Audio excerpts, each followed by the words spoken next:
Hey friends, you've heard me talk a lot about Take Back Congress. Well, this week, several of us Indiana congressional candidates are taking over social media to share more about it. Thanks to my good friend Corey Amix over in Indiana's 6th for kicking it over to me to talk about our Supreme Court Code of Ethics.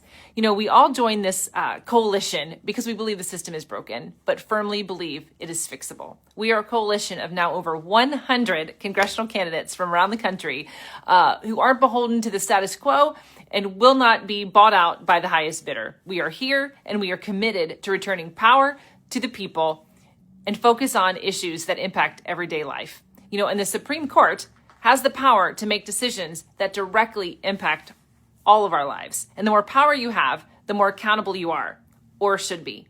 We believe the highest court in the land should have the highest ethical standards. We need a binding code that is enforceable of judicial ethics for the Supreme Court to ensure accountability and trust in our legal system. No more all-expense-paid trips and rides on private jets, while justices are allowed to decide their own recusal in cases. There needs to be more than just self-policing ethical guide that isn't mandatory or enforceable.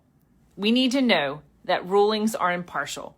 It is truly time for transparency at the top. And while we're talking about transparency, no more shadow docket rulings making quick decisions in the middle of the night without explaining why.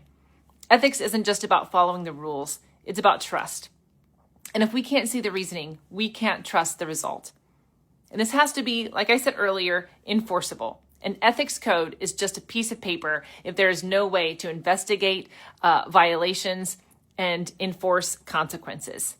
So what we are saying is that when all of us get elected and get to DC together, we are committed to working on these 5 pillars, not just a Supreme Court Code of Ethics, but banning congressional stock trading, overturning Citizens United, a moratorium on lobbying, and term limits. And now my friend Tim Peck in Indiana's 9th District is going to share just about that, congressional term limits.